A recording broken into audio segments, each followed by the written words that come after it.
का रे अब अहिले तू तैयार हो थई करे 10 बजकर मेला घुमा जाए के ह का कथी कपक काजी रहुआ का चिल्लाती हां तू मेहरारू सिंगार का जनवा लिपस्टिक बाली लाली उठलाली सब तो पोते के पड़ेला तब न मेलवा में चमको। अच्छा ठीक है चल चल पोता थई ना चल तो के मेलवा में बताइल हम चल ठीक है चल हाँ।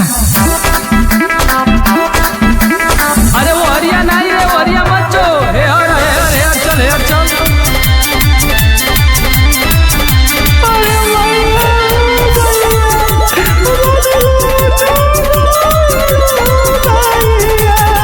आईनी संगही दर्शन करे गईनी भुलाई माई हो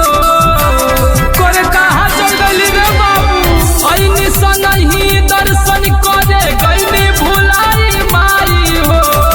हमरा में हारी से हमरा के मिला दी माई हो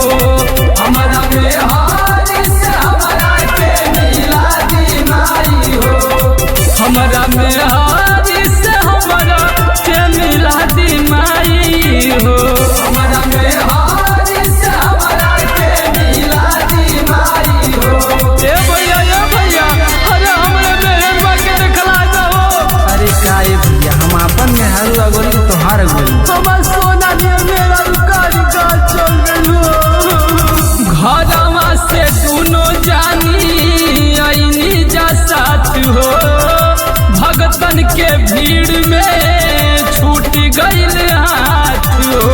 ए माई देखा कृपा करहो घरवा से दोनों जानी आईनी जा साथ हो भगतन के भीड़ में छूट गईल हाथ हो अब कहो सुनत नहीं खे कुत के तनो हम बोलाई माई हो सुनत नहीं खे उत के तनो हम बोलाई माई हो हमरा में हारी से हमरा के मिला दी माई हो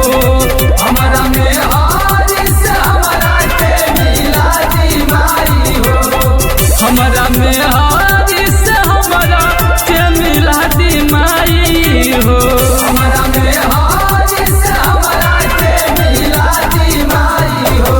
अरे हे दुर्गा माई चारों तरफ खोज लेनी पूरा भीड़ में खोजनी कहीं नहीं के मिला तो अब का करी हमर सोना ने दुल्हा मंदिर के आरी पाछी सगरो हम खोजनी उपेंद्र मतवाला पारा का सजी से पूछनी तुम्हारी के कब से हम का मंदिर के आरी पाछी सगरो हम खोजनी उपेंद्र मतवाला पारा का सजी से पूछनी सुझत नहीं खे अब तक नो उपाय माई हो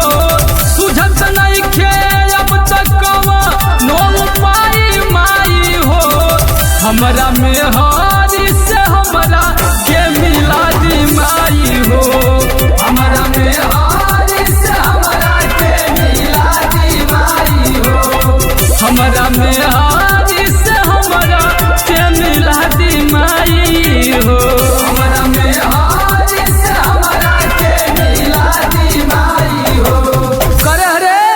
करे हम तो के कब्बा का खोजा थी तोर पता न हुआ चला। अरे श्याम गुड़ैया जलेबी ने खात रहनी हाँ। अच्छा तो गुड़ैया जलेबी खात रही हो चल चल तो के हम घरे बताए।